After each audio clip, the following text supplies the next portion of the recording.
Donc là, on enregistre normalement, voilà. Donc l'équipe opérationnelle, vous voyez les trois personnes citées, qui sont les chargés de mission, donc, et qui sont là en ligne. Donc vous avez Pauline Donte, qui a une formation de juriste à l'URPS, et Anne-Laure Aubois et Anne-Sophie Vidal, qui sont également chargées de mission et qui sont pharmaciens, toutes les deux. Vous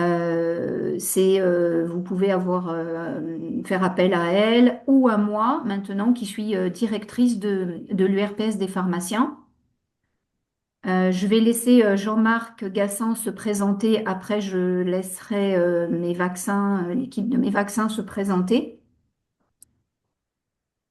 Oui, bonjour. Donc, je suis Jean-Marc Gassan. Je suis depuis récemment président de l'URPS des pharmaciens et je vous donnerai tout à l'heure quelques mots sur le fonctionnement de l'URPS et la logique de notre action. Voilà. Et je vais aussi laisser Jean-Louis et Flavie pour dire, pardon, moi j'ai un chat dans la gorge. Pour dire simplement, avant qu'ils se présentent, que nous, l'outil Mes Vaccins, c'est vraiment l'outil qu'on suit depuis le début. L'outil avec un grand O. Pour la petite histoire, on travaille aussi avec le centre de vaccination international de Montpellier, avec le docteur Angue Bourgeois. Et quand l'avait rencontré et qu'on avait, depuis que les pharmaciens peuvent prescrire et vacciner, donc avec cette compétence nouvelle, beaucoup de pharmaciens nous avaient fait remonter un peu leur désarroi dans la prise de décision vaccinale. Et le docteur Angue Bourgeois elle-même nous avait dit, ben écoutez, de toute façon, c'est pas la peine de refaire ce qui existe déjà. Mes vaccins, on l'utilise aussi au centre de vaccination international, et c'est l'outil qui répond le mieux, qui est à jour des recommandations, sans lien d'intérêt, voilà. Donc en toute indépendance, avec une équipe d'experts. Mais bon, je laisse Jean-Louis Coq et Flavie se présenter.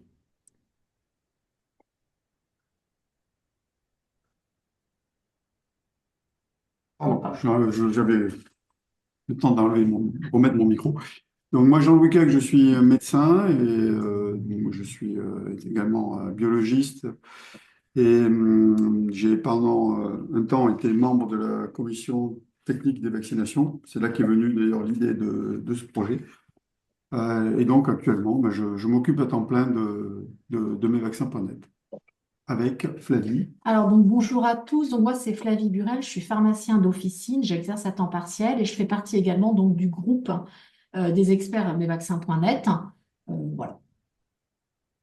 En tout cas, un grand merci, mais décidément, je ne vais pas pouvoir finir. Un grand merci vraiment pour votre présence à tous les deux.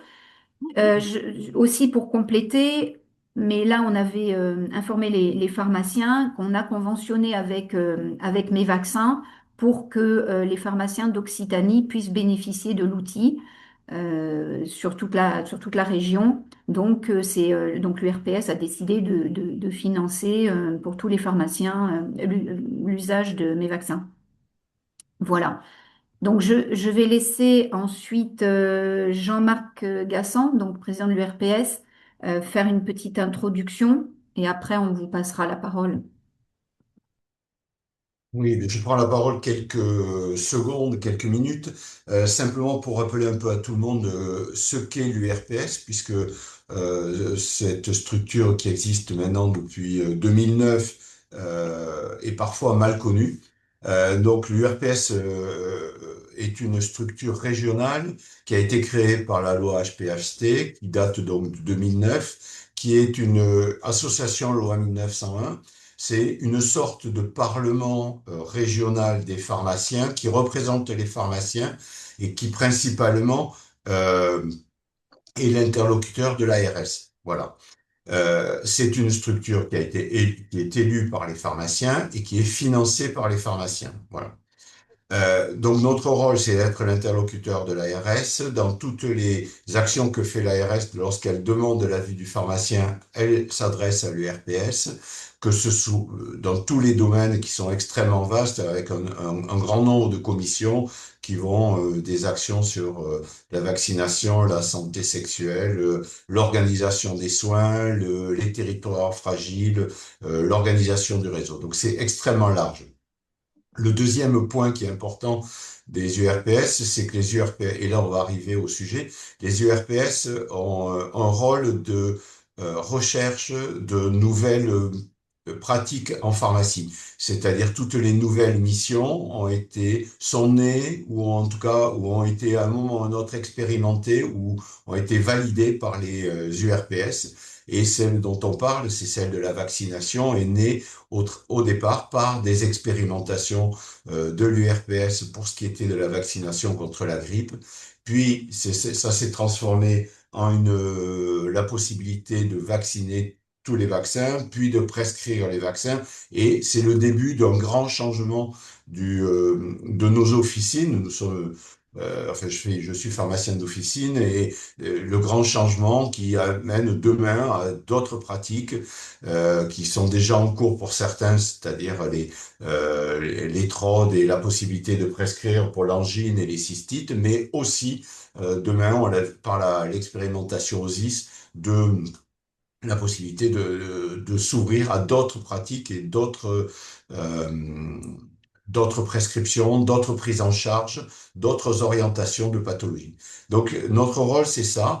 Et le dernier rôle dont on va parler quelques secondes, c'est un rôle aussi qui est pour nous important de communication auprès des pharmaciens et auprès du grand public. Auprès des pharmaciens, c'est une communication de mise à jour de toutes les évolutions qu'il peut y avoir, donc de toutes les possibilités pour les pharmaciens de se former. Et la communication au grand public, c'est rare et c'est quelque chose qui a débuté maintenant depuis 3 ans. Et Anne-Sophie, qui est notre chargée de mission, qui s'en occupe particulièrement avec Anne-Laure, va vous donner quelques détails. Le choix, ça a été de dire, c'est bien de faire un certain nombre de choses, que le pharmacien ait de nouvelles missions, mais ce qui est encore mieux, c'est que le grand public le sache. Donc, on a, depuis 3 ans, communiqué sur ces nouvelles missions à destination du grand public, à destination des patients potentiels sur notre région. Donc, je laisse la parole à Anne-Sophie Vidal qui va vous donner en quelques mots un résumé de ces 3 ans de communication. Merci Jean-Marc. Donc oui, le but de cette communication, effectivement, c'était de faire savoir à tous que le pharmacien vaccinait au-delà de la grippe. Ça, c'est quelque chose qui était relativement connu par les patients. Et qu'au-delà d'administrer, il pouvait bien évidemment prescrire donc ces vaccins. Donc sur cette première diapositive, vous avez l'ensemble des communications qui ont été faites en 2024. Donc on ne va pas du tout rentrer dans le détail, parce que ce n'est pas le sujet de ce webinaire aujourd'hui. Juste que vous sachiez, si vous le souhaitez, vous pouvez retrouver tous ces éléments sur le site internet de l'URPS. Donc tout y est colligé. Voilà, donc on a communiqué à la fois dans la presse écrite, sur les réseaux sociaux, sur Google, et puis également par l'intermédiaire de la télévision. Donc, notre communication 2024 était axée uniquement vaccination. En 2025, au-delà de la vaccination, on a également, à titre d'information, parlé, communiqué sur la prise en charge de la cystite simple à l'officine. Et de même pour 2026, on a communiqué donc sur la prise en charge de la cystite et on a axé cette fois-ci la communication vaccination sur les seniors, donc Zona et pneumocoque. Zona que vous avez peut-être déjà vu passer, qui a démarré, et pneumocoque, communication qui arrivera en fin d'année. Voilà, donc à chaque fois qu'il y a un nouvel élément de campagne, on vous prévient par mail pour que vous soyez informés si un patient vous parle de cette campagne. Voilà, donc n'hésitez pas, a priori, si vous êtes là aujourd'hui, c'est que vous recevez nos mails, mais n'hésitez pas, si vous aviez un changement de mail ou autre à venir, à nous tenir informés pour continuer de recevoir nos communications. Voilà, je laisse la parole du coup à l'équipe de Mes Vaccins pour la prise en main de l'outil. Juste Très pour dire bien. pour les derniers arrivants, pardon Jean-Louis, je reprécise qu'ils peuvent mettre leurs questions dans le chat, on répondra à la fin. Eh bien, merci. Je vais partager mon écran, du coup, Oui, voilà. je vous laisse la main pour le partage d'écran. Je vais là-dessus. Donc, ce qu'on a prévu de faire, c'est d'abord une présentation en rapide de nos outils et laisser plus de place à la démonstration pour montrer en pratique comment on s'en sert. Donc là, c'est Flavie qui va faire l'essentiel de la démonstration. Vous voyez mon écran? Oui, c'est Oui, bon. Ok, c'est bon. Très bien. Alors, pour commencer, un petit panorama des services proposés par Médecins. Bon, d'abord, on a une base de connaissances sur la vaccination, sur les vaccins, les maladies à prévention vaccinale et les textes de référence. Bon, pour l'instant, elle est d'ailleurs consultable dans le grand public, mais on a amélioré son accès depuis l'espace professionnel. Il n'est pas impossible après qu'on réserve ça à un usage professionnel. Deuxièmement, un système d'information pour la vaccination qui comprend plusieurs briques. Et troisièmement, la possibilité de répondre directement aux questions des utilisateurs, donc questions qui sont posées à notre groupe d'experts. Ici, on a une représentation schématique de notre système d'information avec différentes briques. Les deux briques fondamentales, c'est la NUVA et le SADV. La NUVA, c'est la nomenclature unifiée des vaccins. Bon, c'est différent des nomenclatures produits qui existent, comme par exemple la base de données publiques des médicaments. C'est une base des vaccins reçus. Et donc, ça nous permet de représenter les vaccins qui sont consignés dans les carnets de santé ou de vaccination.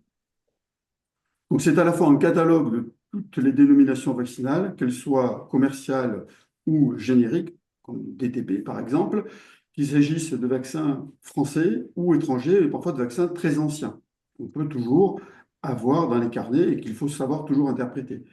Et pour faire cette interprétation, les vaccins sont structurés en valence. Bon, la valence, c'est un concept un peu qui nous est propre, hein, qui se rapproche de la définition qu'on connaît habituellement. Mais dans le contexte de la NUVA, c'est la plus petite unité fonctionnelle d'un vaccin dont la connaissance est nécessaire et suffisante pour évaluer la protection vaccinale et déterminer la date de la prochaine dose. Donc, c'est vraiment structurer l'information, pas simplement un nom, un vaccin. Derrière, ce sont des composants biologiques actifs. Il faut savoir l'interpréter. Et puis, troisièmement, c'est aussi une nomenclature pivot, puisque on a toutes les codifications françaises ou étrangères sont également consignées dans cette nomenclature.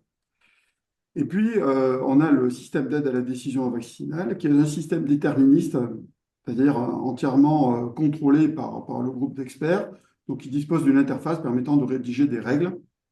Donc, on va utiliser l'IA pour accélérer la rédaction de ces règles, mais on ne va surtout pas confier à l'IA directement l'expertise, parce que si vous posez une question à l'IA, vous avez une réponse, vous posez la même question, vous aurez une autre réponse. Enfin, donc et donc, ce n'est pas acceptable, évidemment, dans le cadre d'un produit de santé.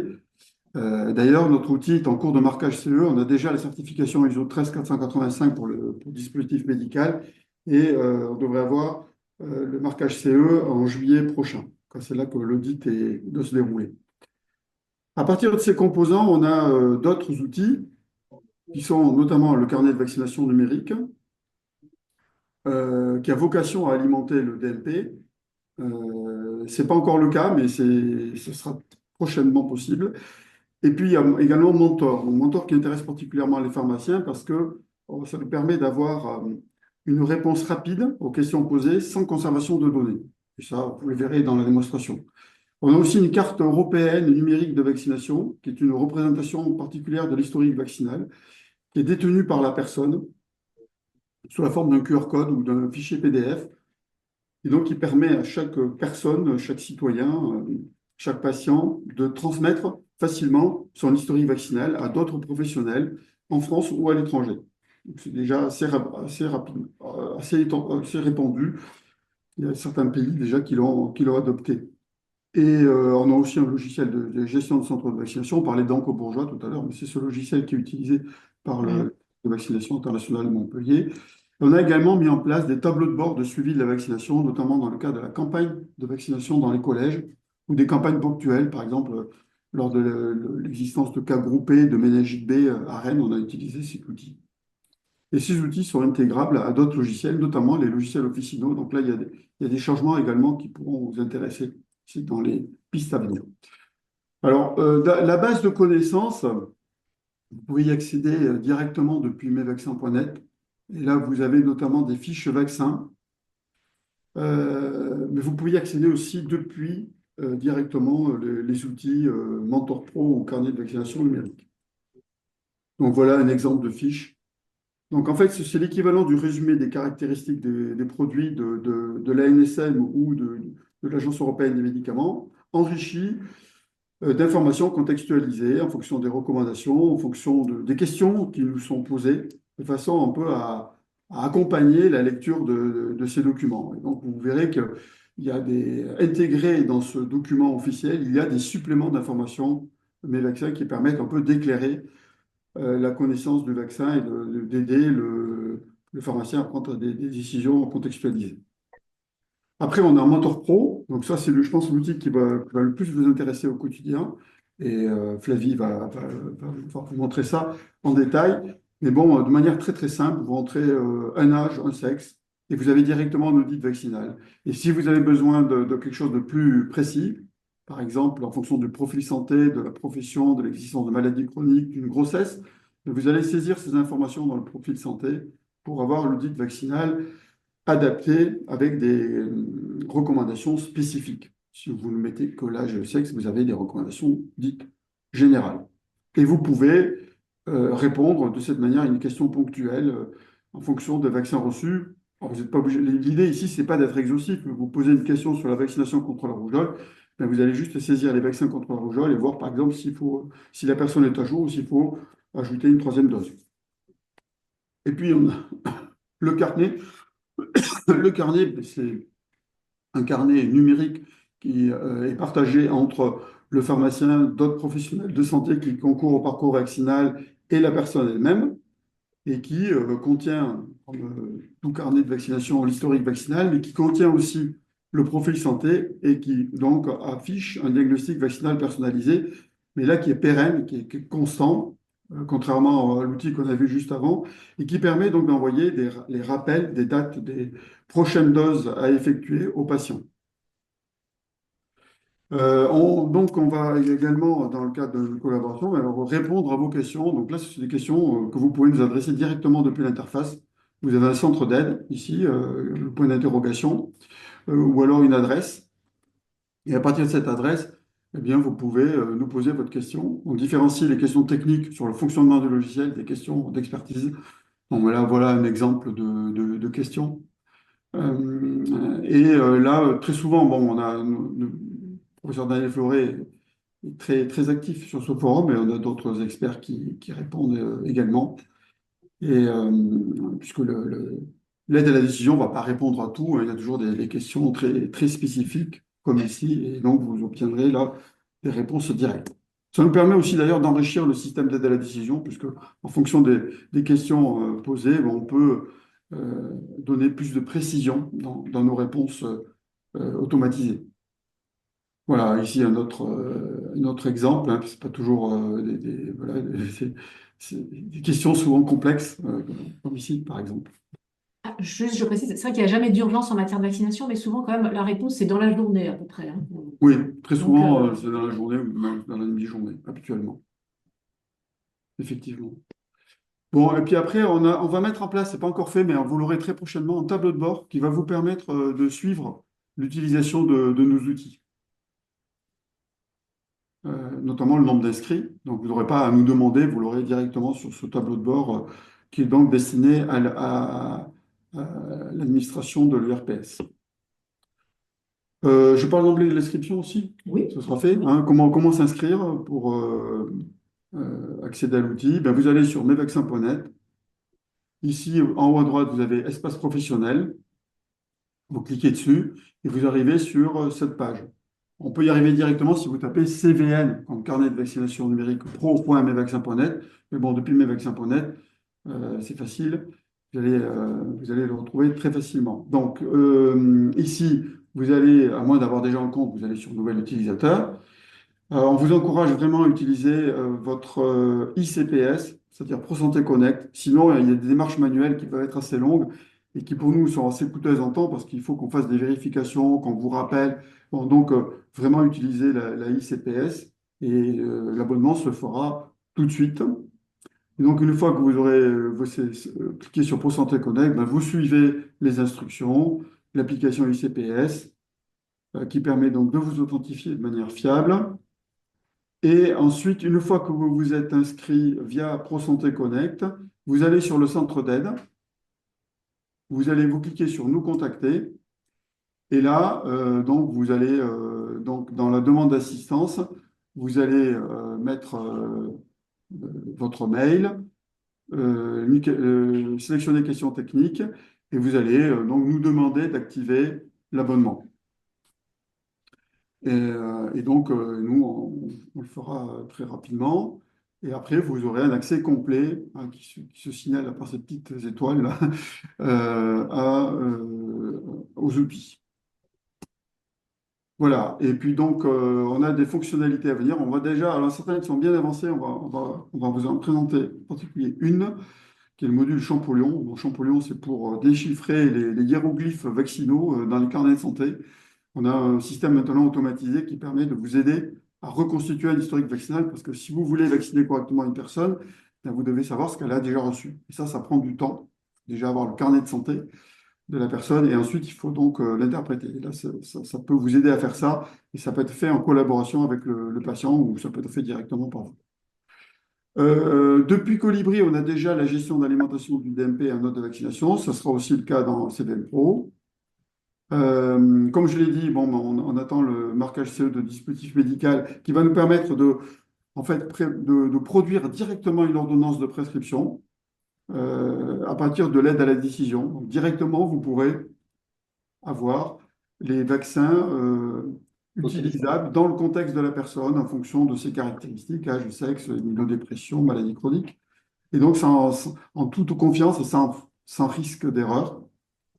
On a prévu aussi d'intégrer la vaccination du voyageur parce qu'on pense qu'à terme, les pharmaciens vont pouvoir vacciner. Il y a déjà d'ailleurs des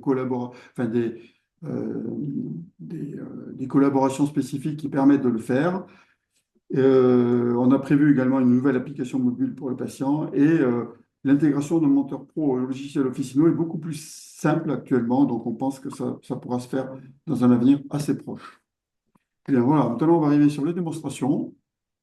Donc je vais laisser la main juste un petit instant, je vais passer là-dessus. Je vais mettre ça là. Et je vais te laisser la main. Voilà, bien sûr, avec le clavier et le son.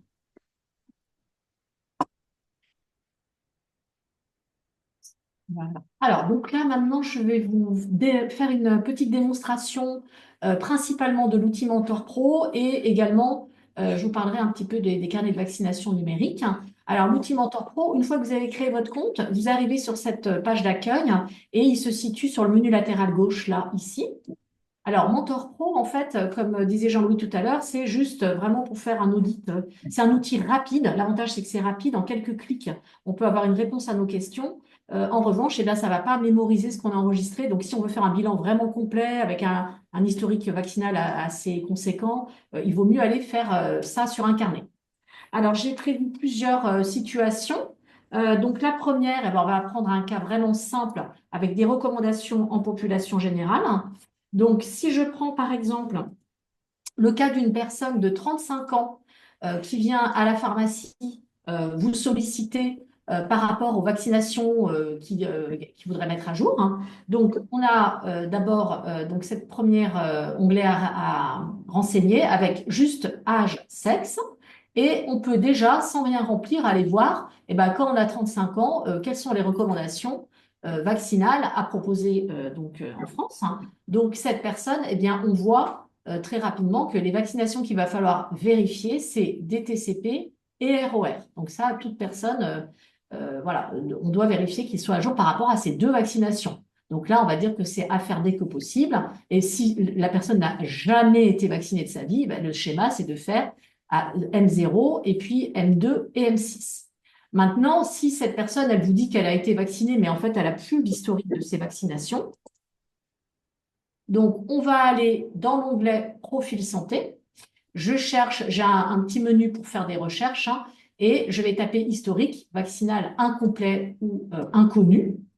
Et là, je vais voir ce que me propose l'outil. Donc là, dans ce cas-là, quand le statut est inconnu, que la personne, elle pense qu'elle a été vaccinée, mais elle ne sait plus quoi, elle ne sait plus quand, la procédure, eh ben, c'est de doser les anticorps antitétaniques. Donc, il faut d'abord administrer un vaccin et ensuite, il faudra doser des anticorps antitétaniques. Et en fonction du résultat, on verra si la personne c'est un rappel pour lui administrer ou si c'est une première dose en fonction de la sérologie.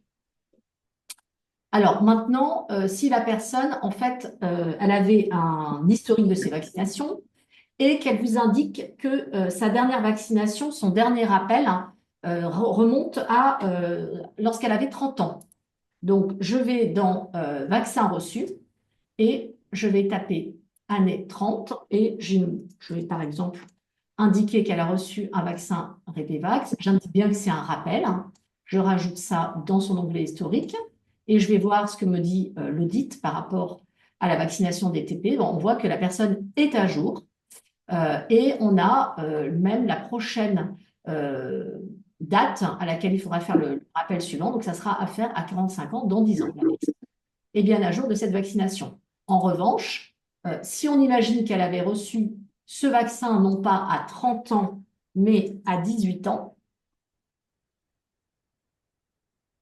là, dans ce cas-là, par rapport au recalage, par rapport au calendrier à âge fixe, on voit que la personne n'est pas à jour. Tu peux montrer une nouveauté, parce que maintenant on affiche les doses reçues Ah sur oui, deux. voilà, là on peut vérifier, à se dire, tiens, voilà pourquoi il est à jour. Ah mais oui, son dernier vaccin, il l'a reçu en 2009 et donc il faut le vacciner tout de suite et ensuite faire le rappel normal par rapport au calendrier à âge fixe. Donc là, on a toutes ces informations. Vous avez également, par rapport, donc là on a vu par rapport au rappel des TP, mais on peut regarder aussi par rapport à la rougeole.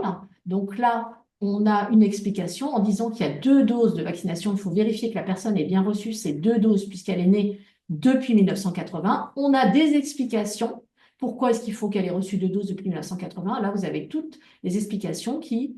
c'est aussi un peu un outil de formation hein, pour le pharmacien. Pourquoi? C'est toujours intéressant de bien comprendre la recommandation pour pouvoir mieux la mémoriser puis mieux l'expliquer. Cette personne, elle est née, toutes les personnes qui étaient nées avant, bien, il n'y avait pas de vaccination, ils ont été se sont immunisés par la maladie et donc on estime qu'ils sont protégés. Et à partir du moment où la vaccination a été mise en place, les personnes nées après 1980, elles, bien, sont à risque hein, et on doit bien vérifier qu'elles aient reçu ces 2 doses.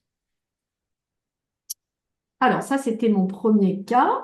Je peux montrer la vue synthétique. Ah, voilà. C'est une Alors, ça, nouveauté c'est aussi. nouveau aussi. En fait, là, c'est pour avoir, quand on cherche à avoir vraiment le détail des recommandations. Ah oui, puis là, je n'avais pas montré, je termine juste les vaccinations possibles aussi. Bon, ce n'est pas spécialement recommandé, mais on peut les proposer, qui sont dans une autre rubrique. Alors, ensuite, si on veut vraiment avoir une vue d'ensemble, avec un code couleur, hein, qui est de dire, cette personne, elle a reçu une dose de TTCP. Et on a en rouge ces 2 vaccinations-là. Elles sont à faire sans tarder. Il y a 2 vaccinations qui sont à prévoir, donc ROR et DTCP.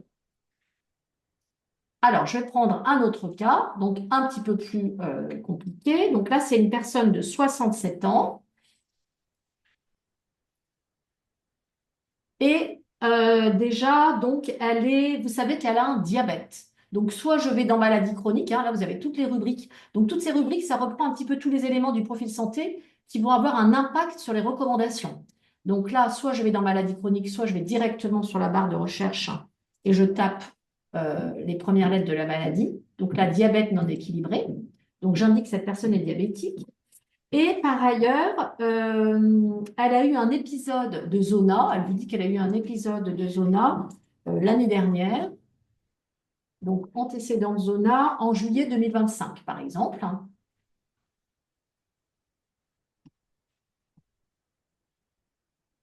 Donc, j'indique dans la rubrique antécédents de maladies infectieuses ou en tapant l'homozona dans la barre de recherche. Et là, je vais regarder cette personne, l'ensemble des Faut vaccinations. peut-être montrer le service synthétique aussi. Alors, si je vais sur l'audit synthétique, je vois qu'elle a un petit peu voilà, des vaccinations à jour, d'autres à faire, en retard, pardon, d'autres à faire un peu plus tard. Si je veux aller dans le détail, alors, donc, on a déjà donc cette personne qui a 67 ans, vu que je n'ai enregistré aucune vaccination, bah forcément, ça va me proposer un rappel DTP qu'il faut vérifier. Euh, Étant donné que cette personne est diabétique et également le fait qu'elle ait plus de 65 ans, il y a une recommandation de vacciner contre les infections invasives à pneumocoque, qu'on retrouve ici. Et vous savez que maintenant, eh bien, c'est le vaccin 20 ou 21 valent conjugué qu'il faut utiliser pour protéger cette personne. Donc là, cette personne, elle a une double recommandation liée à son âge, mais également liée à cette pathologie chronique qui est le diabète. Et là, ce que je trouve d'intéressant, quand on va cliquer sur la petite flèche, c'est que vous avez toutes les explications, et je trouve que c'est vraiment important d'avoir un peu l'argumentaire pour nous aider à motiver les personnes à se faire vacciner.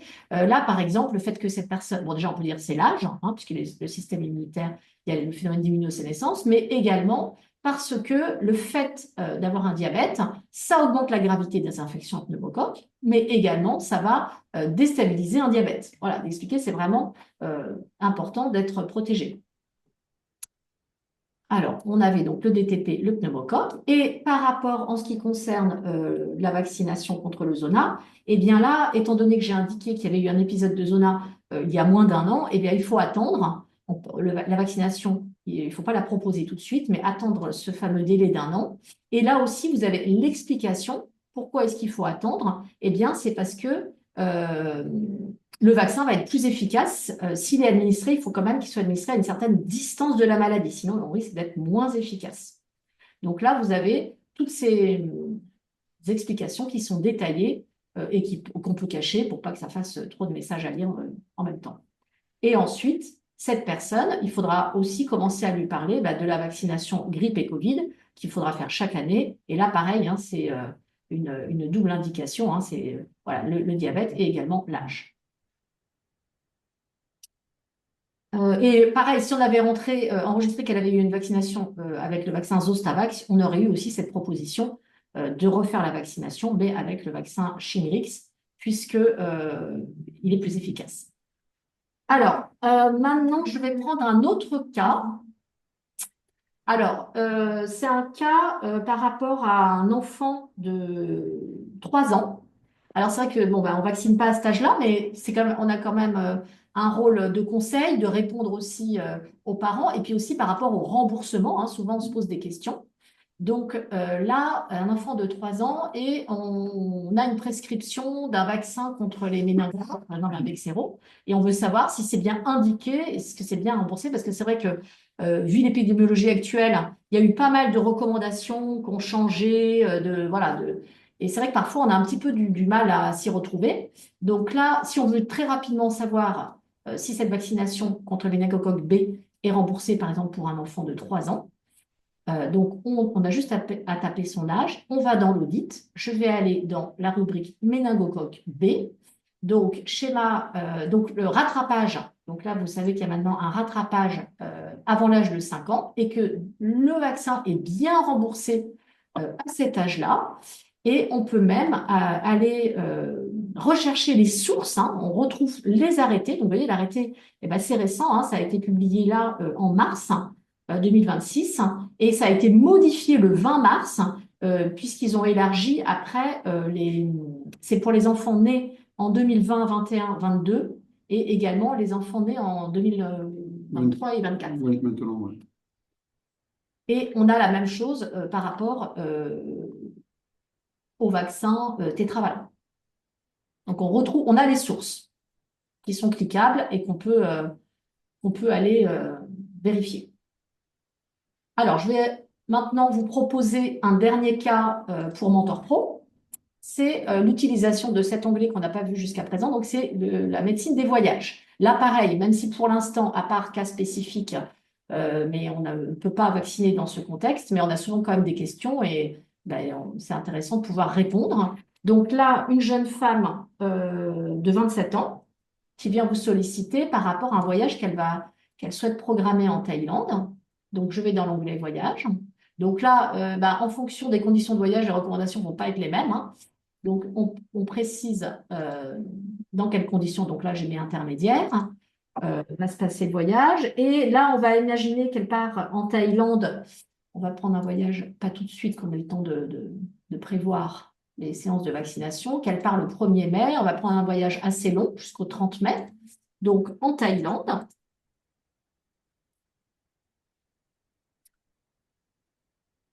Et là, si je vais dans l'audit vaccinal, on va pouvoir balayer l'ensemble des vaccinations qui sont à prévoir.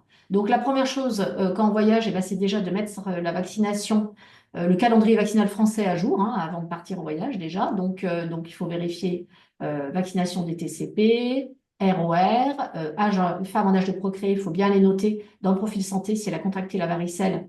Sinon, il y a une recommandation de vaccination. Vous avez une recommandation par rapport à la vaccination hépatite A. Donc là, on vous explique que le schéma comporte 2 doses, qu'il faut faire les 2 doses.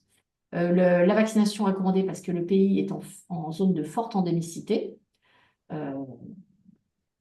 Donc là, on a plus d'informations si on détaille.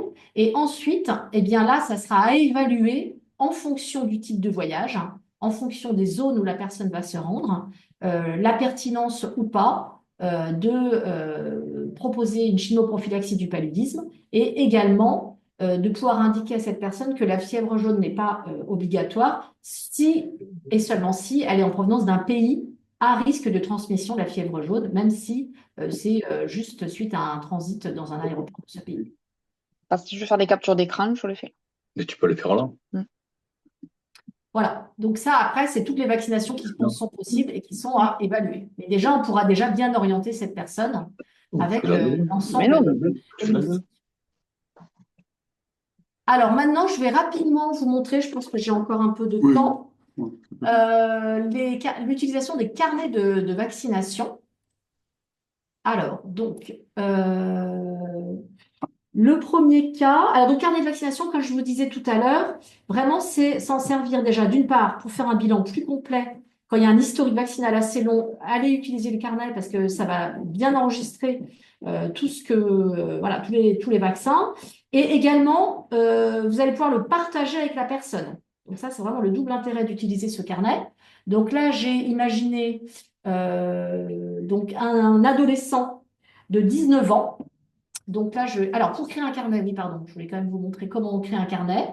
C'est extrêmement simple, hein. Vous faites ajouter un patient, il faut juste remplir ces champs, c'est-à-dire nom, prénom, date de naissance, code postal de sexe et code postal de résidence. Et là, votre carnet est créé. Donc pour gagner du temps, j'en ai créé 2. Donc un carnet d'un adolescent de 19 ans.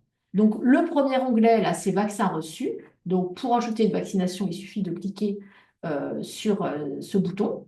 Et on peut enregistrer ou scanner, voilà, enregistrer les vaccins reçus. Donc là, cet adolescent, il a reçu 2 vaccinations ROR. Il a reçu son dernier appel Repevax à 12 ans et un vaccin Gardasil à 12 ans, Gardasil 9 à 12 ans.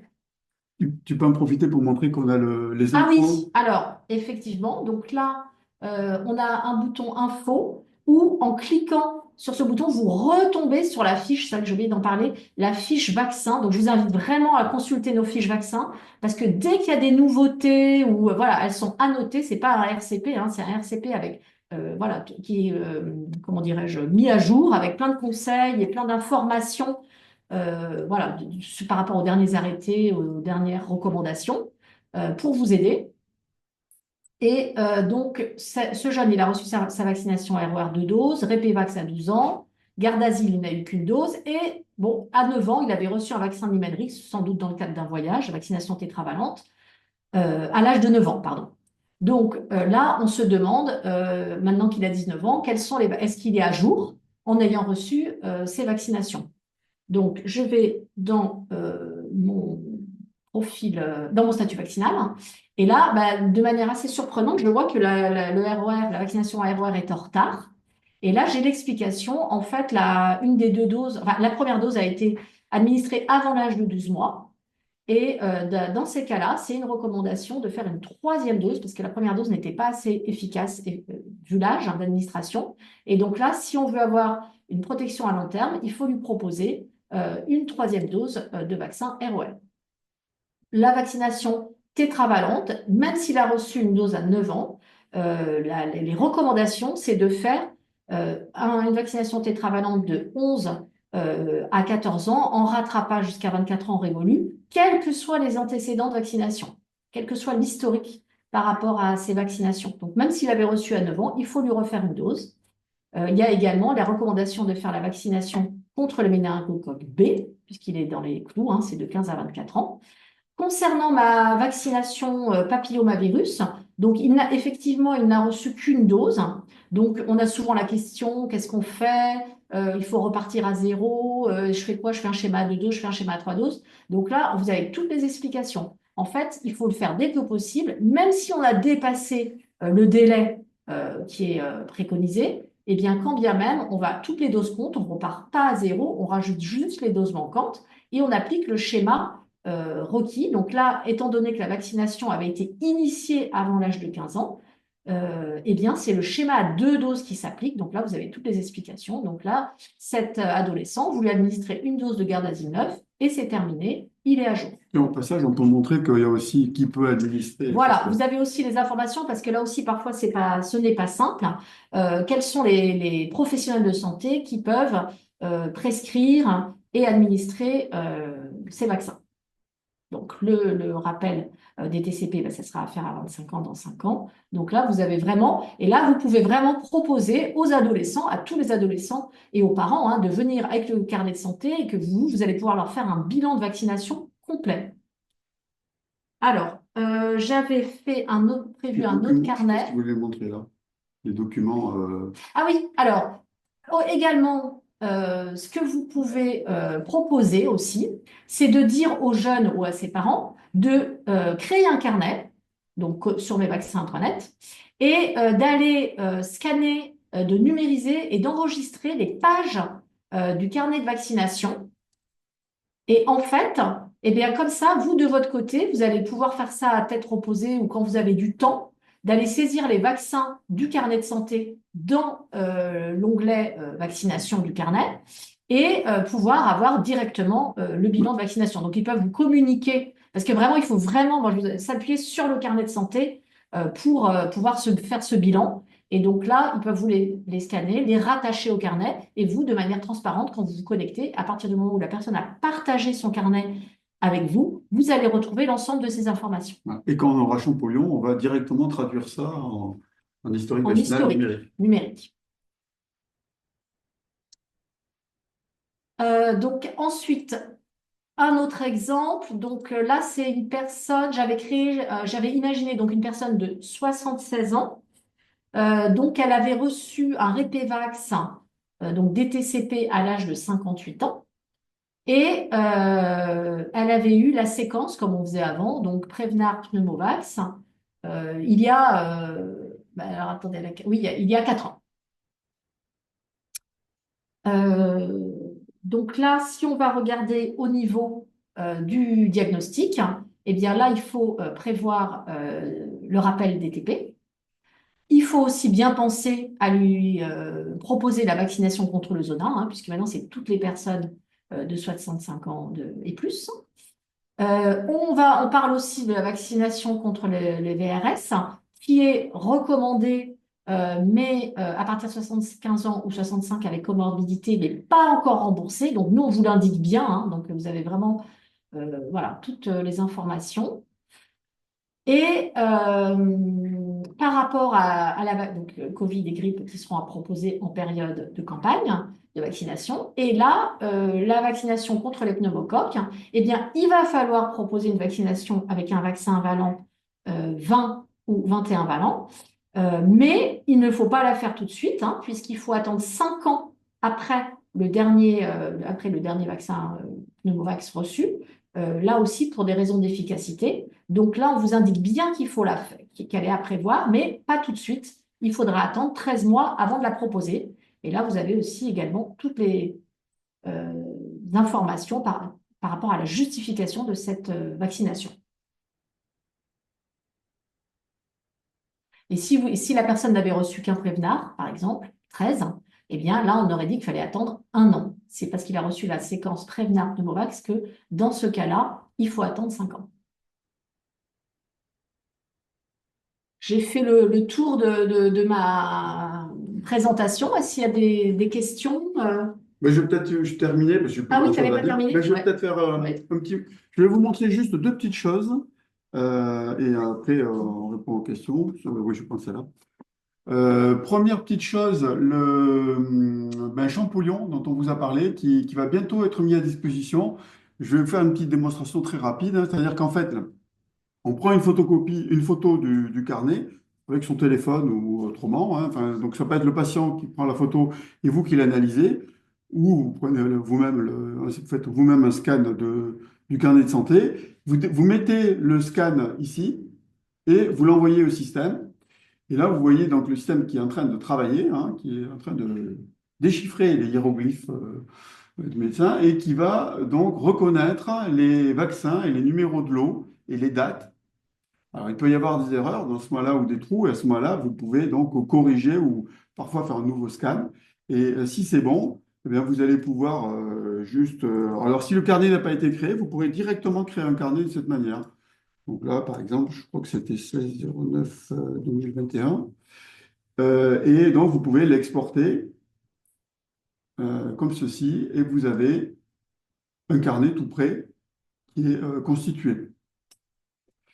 Donc ça sera intégré à l'interface professionnelle assez rapidement parce que l'outil, on l'optimise de plus en plus avec l'IA, avec notre nomenclature qui permet d'avoir un ensemble fini de dénominations vaccinales et donc dans lesquelles on va faire coïncider avec ce qui existe dans le carnet.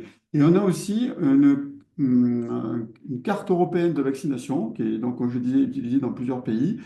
Et en fait, c'est un QR code qui est détenu par le patient, bon, pas à des fins de contrôle, mais à des fins plutôt de responsabilisation et que chacun possède son historique dans ce document, qui peut être aussi bien le PDF que le QR code, et qu'on génère systématiquement depuis le carnet. D'ailleurs, je peux vous montrer, là par exemple, qu'a montré Flavie. Eh bien, ici, depuis vaccin reçu, on voit qu'on a un Oui, je ne certificat. l'ai pas montré ça, on peut peut-être le montrer. Ben là, on va le Ouais. montrer. Donc, je vais faire historique et statut vaccinal.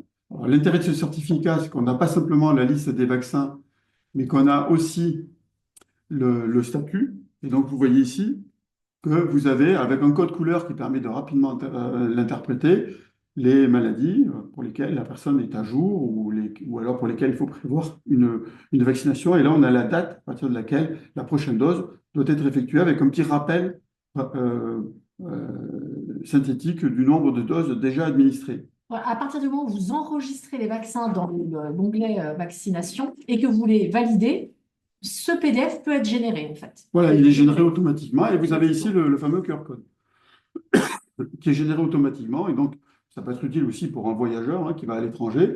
Et l'outil que je vous montre là, ça permet de lire ce QR code ou le PDF, puisque le PDF contient des métadonnées. Donc là, ici, je vais prendre le PDF, donc il y a la propriété du patient, donc je vais prendre cet exemple.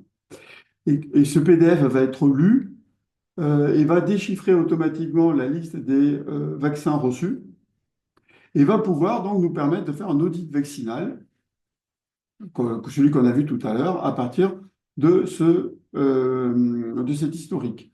Et donc vous voyez ici d'ailleurs qu'on a plusieurs langues et plusieurs pays. Donc là, j'ai les règles en France, mais je peux mettre par exemple les règles pour la Belgique. Donc j'ai la même chose, mais ça, c'est les recommandations belges. Et je peux d'ailleurs les afficher dans différentes langues. Donc là, c'est les recommandations belges en anglais. Je peux les afficher aussi en polonais ou en l'occurrence en letton. Voilà, donc on a également des recommandations, donc, vous voyez, de plusieurs pays. Et on va utiliser l'IA en fait pour accélérer la production de recommandations, de règles dans tous les pays d'Europe pour commencer. Très bien. Bon, ben voilà, ça, c'est les deux dernières choses que je voulais vous montrer. Et là, on peut arriver maintenant aux questions. On va vérifier ce que vous avez mis dans le chat. Merci beaucoup.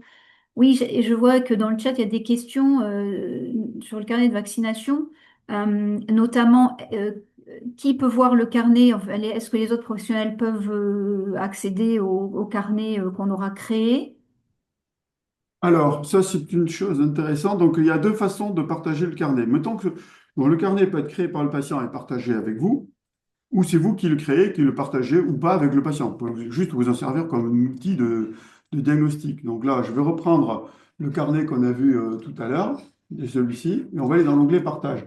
Donc là, je suis côté professionnel. Le carnet n'est pas partagé avec le patient. Pour le partager avec lui, je vais donc mettre son mail et il va recevoir un email avec un lien qui lui permet donc d'accéder à son carnet directement. Mais je peux aussi partager directement ce carnet avec un autre professionnel. Et donc là, là par exemple, vous allez mettre donc le nom de la ville, vous allez mettre le nom du professionnel et vous allez pouvoir directement partager le carnet avec ce professionnel, même si le patient n'y accède pas. Mais dans ce cas-là, il faut attester, évidemment, être autorisé par le patient à effectuer ce partage. Donc, il faut le tracer avec cette case à cocher. Si c'est une personne âgée, par exemple, qui ne veut pas s'en occuper elle-même et qui souhaite que ce soit coordonné avec le médecin traitant, on peut faire comme ceci. Et donc là, le patient, il va avoir une vue de carnet qui va ressembler. Je dois avoir ici, ici, voilà. Là, j'ai une vue de carnet patient. Donc là, c'est les carnets d'une famille, de proches. On peut les rassembler dans une même vue. Et à ce moment-là, donc, effectivement, on va pouvoir soi-même gérer ses droits de partage. C'est-à-dire qu'ici, si je vais sur partage, on voit que là, ce carnet, il est partagé avec deux centres de vaccination. Ben, je peux le partager avec un autre professionnel. Et si vous l'avez partagé avec le médecin traitant, le patient va voir ici que c'est le cas. Donc, c'est très souple, hein. D'ailleurs, on peut là aussi l'afficher en français et en anglais pour quelqu'un qui va voyager. Et la personne peut elle-même imprimer son certificat avec le QR code. C'est vraiment quelque chose qui lui appartient, en fait, hein. Donc, voilà pour cette partie-là. Je pense que j'ai répondu là. Ouais. Qu'est-ce qu'il y avait d'autre? Il y avait aussi le lien avec le DMP. Quelqu'un demandait si, quand on implémente, nous, le DMP en vaccinant, quel lien il y a avec le carnet de vaccination? Pour l'instant, ce qu'on a, c'est que l'aide à la décision est disponible pour le grand public dans mon espace santé. Par contre, depuis le carnet, vous ne pouvez pas encore alimenter le DMP, mais on va pouvoir le faire dans un premier temps depuis le logiciel Colibri. Donc ici, vous avez, je vous montre un exemple, ça c'est un staging parce on est en cours d'homologation, ça a déjà bien avancé. Et donc vous voyez ici, il y a plusieurs patients. Si je vais sur ce patient, j'ai un historique vaccinal. Et vous voyez ici, quand le DMP est alimenté, vous avez cette case à cocher. Et donc, si je mets, par exemple, je vais dire que le 1er mars 2026, j'ai fait un vaccin, c'est juste pour vous montrer Menveo, par exemple. Je vais l'ajouter. Donc, vous voyez, j'ai la case transmettre au DMP. Et automatiquement, sans rien faire de particulier, bien, le Menveo va être transmis au DMP. Donc là, là c'est une interface de test. Je ne sais pas si elle est fonctionnelle actuellement, mais euh, normalement oui, mais là, il n'est pas, non, là, il est pas transmis. Bon, bref, en tout cas, dès qu'il est transmis, il y a une case à cocher, enfin un check de validation qui apparaît. Voilà, donc ça sera fait dans un deuxième temps. Donc on a bien sûr, pour ça, il faut avoir un identifiant national de santé. Donc on peut recueillir directement depuis, depuis l'interface avec le téléservice de l'assurance maladie, enfin, comme vous avez l'habitude de le faire depuis votre logiciel officinal. Donc là, on peut le faire également. Et une fois que donc l'identité est validée, ben l'alimentation du DMP se fait automatiquement. Voilà, bon, là, je ne sais pas pourquoi je ne l'ai pas fait, mais c'est une interface de test, donc tout n'est pas. Il y a des travaux qui sont en cours dessus pour l'homologation. De toute Donc, façon, c'est prévu. nous, on suivra avec vous toute l'évolution, les nouvelles fonctionnalités. On le transmettra au fur et à mesure, bien sûr, aux pharmaciens. Il y a quelqu'un qui demande justement, est-ce que quand le carnet a été ouvert par un autre professionnel, est-ce qu'on peut reprendre la main sur le carnet pour ajouter des vaccinations? Oui, tout à fait, c'est le but, hein. Donc là, le carnet, il faut vraiment le voir comme un espace partagé entre différents professionnels. Donc là, je vais revenir sur ici, là. Et donc ici, vous avez les personnes avec qui c'est partagé. Donc moi, comme je vous l'ai montré, on peut le partager avec le patient. Le patient peut ajouter lui-même des vaccins, mais ils ne seront pas validés. Donc, vous voyez ici, par exemple, là, le patient, il a ajouté ce vaccin, mais ce n'est pas validé. Donc, on ne va pas pouvoir alimenter le DMP avec ce vaccin. Là, par contre, c'est validé. Vous savez par qui ça a été validé? Donc, quand c'est fait par une équipe, c'est le nom de l'équipe qui apparaît. Bon, par exemple, pour une pharmacie, ce sera le nom de la pharmacie, ce ne sera pas le professionnel en particulier. Donc oui, tout ce qui est fait par l'un est visible par l'autre dans la mesure où le carnet est partagé. Il peut être partagé avec le centre de vaccination, la pharmacie, le médecin traitant. Et donc oui, on bénéficie de tout ce que font les autres. Et on bénéficie surtout d'ailleurs du profil santé également.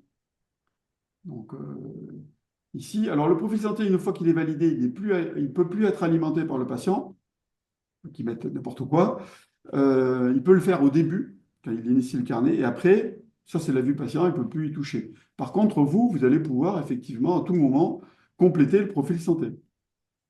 Si vous voulez indiquer que cette personne, par exemple, reçoit un traitement, donc, par exemple, une biothérapie, ben, vous allez pouvoir l'indiquer et ça va, notamment quand vous délivrez un traitement, ben, automatiquement vous allez pouvoir l'ajouter. D'ailleurs, on a prévu de faire pour notre pays toutes les molécules ayant un impact sur l'immunité, parce que selon la molécule, parfois il faut attendre 3 mois, 6 mois ou davantage avant de faire une vaccination avec un vaccin vivant. Ben, tout ça sera pris en compte de manière très précise. Donc, déjà, on le prend en compte ici. Vous voyez, si je mets biothérapie dans le statut vaccinal, eh bien, je vais avoir une recommandation supplémentaire de vacciner contre le zona. On va vacciner tous les 10 ans contre des TP au lieu de faire à H fixe.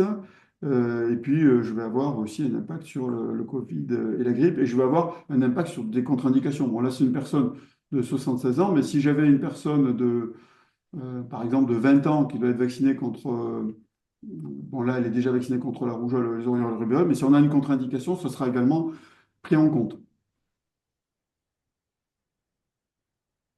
Donc la nouveauté, mais que vous avez vu dans Mentor Pro, c'est que vous pouvez avoir une vue encore plus, je dirais, très rapide, hein, grâce à la vue synthétique. Donc là, vous avez d'un coup d'œil ce qu'il faut faire. Et si vous avez une contre-indication, ben, on va reprendre l'exemple de la biothérapie. Voilà, biothérapie, et bien, vous voyez que dans le vide vaccinal synthétique, j'ai directement les maladies pour lesquelles le statut est en retard, celles qui seront à faire prochainement, ben là en l'occurrence à partir du mois d'octobre. Donc là, on a mis une date approximative, hein, mi-octobre. Quand on aura la date précise, elle sera directement affichée, quand on connaîtra la date de lancement de la campagne. Et ici, dans les points d'attention, eh bien, on va avoir les situations particulières. Bon, par exemple, une personne qui est déjà infectée par le virus de l'hépatite B, eh bien, il n'y a pas de statut vaccinal. Elle n'est pas éligible à la vaccination, mais on l'indiquera. On l'indiquera. Et quand c'est contre-indiqué, c'est indiqué ici. Donc là, on ne peut pas de cette manière, on ne manque pas les contre-indications. Et puis, si vous voulez avoir plus de détails, ben, vous allez sur la vue détaillée et là, on explique tout en détail. Pourquoi c'est contre-indiqué, etc. Donc ça, vous avez donc plusieurs niveaux. Le premier niveau, c'est celui-ci. Le deuxième niveau, c'est celui-ci. Le troisième niveau, c'est quand vous cliquez sur la flèche. Donc vous avez toutes sortes d'informations plus ou moins précises et approfondies en cascade. Il y avait une question aussi, quelqu'un se posait la question sur les compétences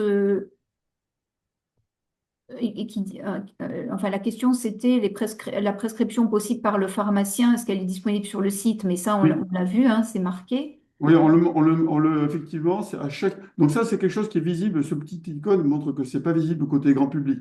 Les informations sont beaucoup plus techniques côté professionnel et plus synthétiques côté patient. Bon, ça, par exemple, on n'informe pas le patient. Mais là, ici, vous savez exactement si vous avez le droit d'administrer et prescrire. Dans certains cas, vous pouvez administrer et pas prescrire. Mais dans ce cas, ça sera indiqué. Voilà, parce qu'il y aura aussi, enfin, le problème récurrent qui revient toujours, par exemple avec l'hépatite A, où on a des cas où on est dans le calendrier vaccinal, et là on serait tout à fait autorisé parce qu'on est sur une population éligible, et le cas où on est dans le voyage, où là on n'a pas le droit de prescrire, Oui. et normalement même pas d'administrer, et c'était une question qu'on essayait de résoudre avec le Centre de vaccination international, où elle nous disait que quand ils font des prescriptions, eux, ils n'ont pas forcément le vaccin et ils envoient en ville, pour par exemple le vaccin hépatite A ou typhoïde. Et en théorie, on se heurte à ce problème-là, qu'on Et là, n'a vous pas avez le une droit même solution. d'administrer. Et Vous pouvez donc, faire un protocole de coopération validé par l'ARS et ça vous permettrait déjà, dans un premier temps, par exemple dans une CPTS, c'est l'idéal, hein, si vous êtes dans une CPTS, vous pourrez le faire. oui, avec un... Oui, Et là, c'est intéressant parce qu'en plus, vous avez effectivement la médecine des voyages qui est intégrée dans votre pro et qui sera bientôt dans le carnet également. oui, c'est ça, parce que c'était des questions récurrentes sur la vaccination du voyageur. Là, je vois qu'il y a une question, pour pas qu'il y ait de malentendus. On ne peut pas rajouter de vaccination sur un carnet ouvert par notre social. Eh bien, si, justement, on peut, hein. On peut. On peut très bien. Si vous créez un carnet, le médecin traitant peut ajouter un vaccin. Et si c'est le médecin traitant qui l'a créé, vous pouvez très bien, vous, rajouter le vaccin que vous faites. Il n'y a pas de problème, hein. C'est prévu pour, au contraire, hein. Parce que je vois qu'il y avait une question là-dessus. Oui. J'ai déjà un compte créé il y a longtemps, mais un essai me contacte, me demande une preuve. Oui, ça c'est pour y accéder. Eh bien, la preuve, c'est notamment, par exemple, une photocopie de la CPS, mais c'est pas suffisant. Nous, on va devoir rappeler le pharmacien. La meilleure preuve, c'est de se connecter avec la ICPS. Et là, automatiquement, donc là, c'est la question de Anne, automatiquement, vous serez authentifié. Donc, ce qu'on conseille, c'est la ICPS. Sinon, on va pouvoir le faire manuellement, mais ça prendra un peu de temps. Ah oui, c'est étonnant que vous n'en ayez pas. Après, il faut essayer de bien toujours conserver la même adresse mail pour se connecter, de ne pas changer. Normalement, si vous avez gardé la même adresse mail, on ne devrait pas redemander une preuve si le compte. Voilà, il ne faut pas changer d'adresse mail, hein. Oui, ça c'est souvent une erreur Ouais. qu'on voit, c'est qu'on crée deux comptes. Et alors là, après, Et là, évidemment, pour vous, ça devient très compliqué. ça met le bazar. Mais normalement, si vous avez eu un compte, hein, et que vous utilisez la même adresse mail, il ne redemande pas une preuve, hein. Non. Donc, c'est que voilà, il faudrait essayer de vous souvenir avec quelle adresse vous étiez connecté, mais vous pouvez nous mettre un mot sur le support et on regardera ensemble. Oui, vous nous dites Ouais. éventuellement les emails dont vous Voilà. vous souvenez Un et autre. on vous dira lequel est le bon. Et juste, je me permets de rajouter, euh, parce que Sébastien ment pour le RPS, c'est que dès lors qu'il y a un compte qui était déjà créé professionnel, que nous avions, en fait, il ne faut pas hésiter pour les pharmaciens qui nous écoutent à vous ressolliciter pour que ce soit incrémenté dans l'offre URPS. Voilà, Voilà. je me dis parce qu'il y avait voilà, un petit... Parfait. Oui, parce que sinon, on va vous dire que c'est payant. Donc, Exactement, tout à voilà. fait, il faut bien nous le dire, comme ça, on vous rattache à l'URPS Occitanie et vous avez donc la gratuité. Pour nous, voilà, même si c'est un ancien compte, il n'y a pas de problème pour le Ouais. rattacher. Et notamment, ça vous permettra d'avoir Mentor Pro, sinon vous l'aurez pas. Mm. Ou vous pourrez aussi nous demander, dans le cadre de l'URPS, de faire une équipe de soins. C'est-à-dire que dans ce cas-là, ça permet d'avoir que tous les personnels de la pharmacie puissent y accéder de son côté. Vous voyez, quand c'est comme là, j'ai par exemple un exemple qui s'appelle Cabinet du Rond-Point. Vous avez cette icône qui apparaît et vous pouvez donc inviter un nouveau membre, donc par exemple un préparateur, le collègue qui travaille avec vous, toute personne que vous souhaitez, à rejoindre votre équipe officinale. Vous pouvez à tout moment vérifier la liste des membres et vous pouvez d'ailleurs supprimer éventuellement un accès. Si une personne qui est partie, eh bien, elle ne fera plus partie de l'équipe, elle ne pourra plus la gérer. Voilà, ça aussi, c'était une question de pouvoir partager avec l'équipe.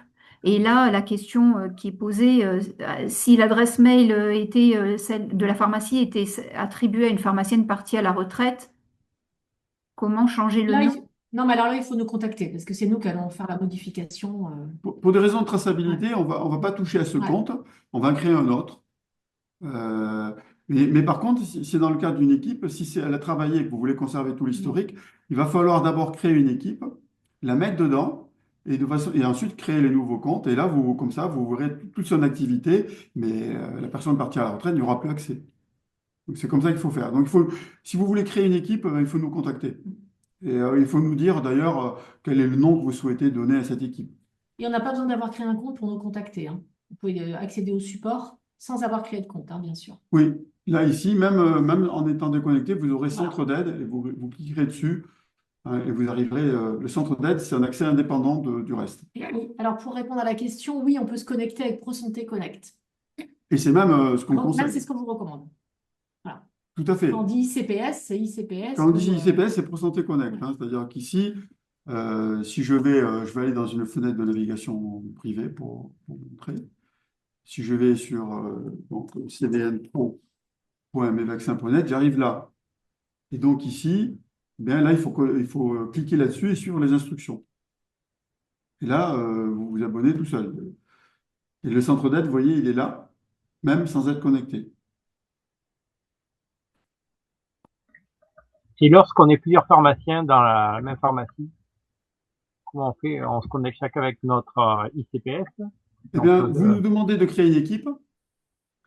On va nommer la personne, on va nommer une personne, bah, typiquement le titulaire, administrateur, et cette personne donc qui va pouvoir administrer va voir cette icône apparaître, et là ici elle va pouvoir inviter les autres membres de la pharmacie. Donc ici il suffit de mettre l'adresse email du professionnel de santé invité. Ce professionnel va recevoir donc le mail avec un lien d'invitation sur lequel elle va cliquer et automatiquement elle va rejoindre l'équipe. En fait, chacun se connecte en son nom propre avec son adresse mail personnelle, mais rejoint l'équipe où elle va retrouver tous les carnets qui seront partagés entre tous les membres de l'équipe, en fait. Dans tous les Mais cas, c'est une authentification personnelle, en fait. voilà. En C'est fait, clair. vous aurez toujours les deux modes individuels. Donc là, par exemple, vous pouvez gérer les carnets de votre famille et la personne d'autre les verra. C'est-à-dire que les autres collègues de la pharmacie ne verront pas ce qu'il y a dans le mode pro individuel. C'est vraiment le professionnel qui voit ce qu'il y a dedans. Et par contre, quand vous serez dans le mode équipe, ben là, à ce moment-là, vous pourrez voir tous les carnets qui sont partagés par l'équipe. Donc, chaque fois qu'on crée un carnet ici, les autres membres de l'équipe vont le voir. Et d'ailleurs, si vous avez un compte individuel, vous pouvez éventuellement les transférer vers l'équipe, si vous le souhaitez. Si vous voulez passer de... Si au début, vous aviez une gestion seulement individuelle, mais que vous voulez passer à une gestion collective, vous pouvez le faire vous-même. De toute façon, Donc si on ça, peut. l'équipe, vous lui dites, voilà, je souhaite faire une équipe officinale, et on vous dira, c'est très simple, mais on vous guidera. De toute façon, je crois que l'idéal, c'est d'aller justement, de rentrer dans le logiciel pour aller un peu bidouiller, voir un peu faire des essais sur Mentor Pro pour prendre l'outil en main, parce que c'est vrai que ça demande une prise en main qui n'est pas forcément évidente du premier coup. Donc, c'est bien que ça soit très simple. C'est justement, on se rend compte que c'est très simple en faisant des petits tests comme ça. Et puis après, j'allais dire, chaque organisation est propre à chaque pharmacie. Je vois qu'il y a des organisations très différentes d'une pharmacie à l'autre. Il y en a qui utilisent juste le compte individuel, d'autres un compte en équipe, d'autres plutôt Mentor Pro. Donc vraiment, c'est un peu du sur-mesure, chacun, voilà. Donc en fonction, voilà, comme vous dites, Valérie, d'abord d'essayer d'utiliser l'outil et puis de voir ce qu'il y a de plus adapté à votre organisation dans votre pharmacie en fonction de la taille de la pharmacie, s'il y a des référents vaccination, etc. Et puis après, vous avez un guide hein, dans le centre d'aide qui fonctionne très bien par mots-clés. D'ailleurs, quand vous posez une question, on vous suggère automatiquement des articles. Donc ça, on l'améliore au fur et à mesure, hein. Voilà, comment s'inscrire. Vous possédez une carte CPS ou ICPS, accès immédiat, première utilisation, création d'un carnet de vaccination numérique, et tout ça est expliqué hein, en détail. Donc vous avez à tout moment, que vous soyez dans l'application ou en dehors, hein, quand je suis dans l'application, voilà, c'est ici. Quand on est en dehors, je vous l'ai montré tout à l'heure, hein, vous pouvez y accéder. Ce qui est intéressant aussi, mais justement j'avais une question à ce sujet, c'est de pouvoir poser les questions sur des cas complexes, je dirais, où on n'a pas forcément la réponse dans le calendrier en consultant les recos.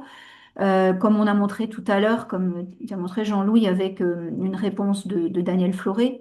Est-ce que vous êtes submergé par ce genre de demande individuelle ou est-ce que on pourrait par exemple filtrer d'abord la demande par l'URPS, voir si on peut y répondre et on vous la route si jamais c'est une question à laquelle on ne peut pas apporter de réponse?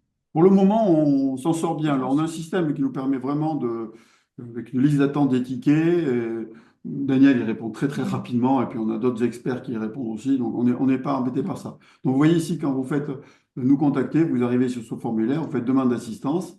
Après, ici, vous indiquez question médicale. Voilà. Et donc là, c'est réservé donc, notamment dans le cas de l'URPS. Et puis ensuite, vous mettez votre sujet, vous décrivez le problème. Bien sûr, le carnet est hébergé sur les serveurs d'une société qui possède l'hébergement de données de santé. Et même les tickets sont également HDS.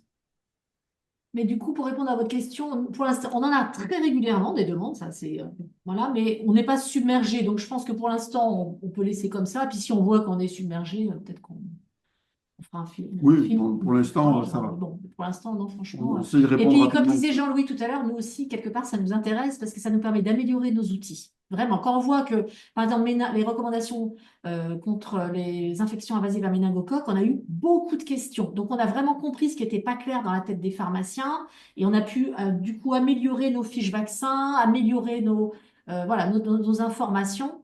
Et voilà, pour nous, c'est intéressant aussi.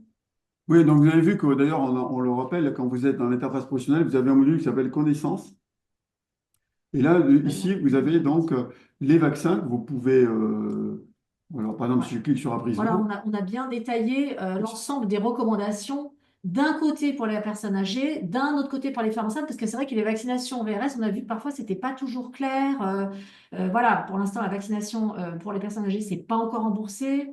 Pour les femmes enceintes, il n'y a que celui-là qui est utilisable de vaccin VRS et pas les deux autres. Voilà, tout ça. Dès que vous avez un doute, vous allez dans la fiche vaccin et on met un encart comme ça coloré pour vraiment là, il y a bien l'essentiel voilà l'essentiel. et toutes les nouveautés. Voilà. Et les Et voilà. nouveautés. Parce que les RCP évoluent et on n'est pas prévenu. Enfin, vous n'êtes pas prévenu. Donc là, nous, on suit ça de près.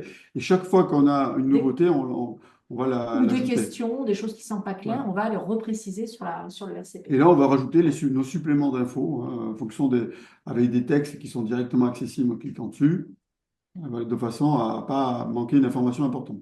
Là, par exemple, on a mis chez la pharmacienne respecter un intervalle d'au moins 2 semaines entre l'administration du vaccin contre la coqueluche et celle du vaccin à Brisbane, par exemple. On a mis également que ce n'était pas possible de l'utiliser pour une deuxième grossesse. Voilà, toutes ces infos, vous les retrouvez résumées là pour d'un seul coup d'œil, voilà, avoir un peu toutes les informations importantes. Donc là, vous avez aussi les maladies à prévention vaccinale. Donc là aussi, on va suivre tout ça. Bon, par exemple, ici, pour le méningocoque, on a mis tous les derniers changements. Et puis, vous avez les actualités de deux types, vaccins et voyage. Donc là, vous pouvez les trier. Vous avez une recherche avancée. On peut rechercher par pays, par maladie, par vaccin. Donc ici, avec le bleu, là, c'est les nouvelles vaccins et les autres sont les nouvelles médecines des voyages. Donc ça, c'est utile aussi pour la médecine des voyages quand vous en ferez ou même maintenant. Hein. Si vous prenez un pays, je prends Brésil par exemple, vous allez pouvoir rechercher toutes les informations qui concernent ce pays. Voilà, Toutes les actualités. Ouais. toutes les actualités. Et ça, c'est directement depuis l'application. Donc là, on va aussi ajouter bientôt un onglet pour indiquer toutes les évolutions du système d'aide à la décision. Ça évolue en fait toutes les semaines, il y a des nouveautés. Ça vous permettra de les suivre éventuellement. Oui, c'est ce que je disais au début, c'est vraiment, vous suivez l'actualité au plus près parce qu'on voit que les changements, dès qu'il y a une nouvelle recommandation ou quoi, c'est tout de suite mis à jour. Donc, c'est ce que je dis au début, on peut vraiment se fier aux informations qu'on trouve sur le site. Actualisé, ouais. Ça, c'est notre, oui, C'est c'est le ouais. principal objectif. On a un système de veille qui fait que. Oui. Et je crois qu'il y a une fonctionnalité qui doit arriver, il me semble, que sur les co-administrations pour savoir, c'est pas quelque chose qui est prévu dans le développement. Si, on a déjà quelques informations là-dessus. On a les équivalences et on peut effectivement les ajouter dans les fiches vaccins. Donc là, on a prévu effectivement de rajouter les co-administrations.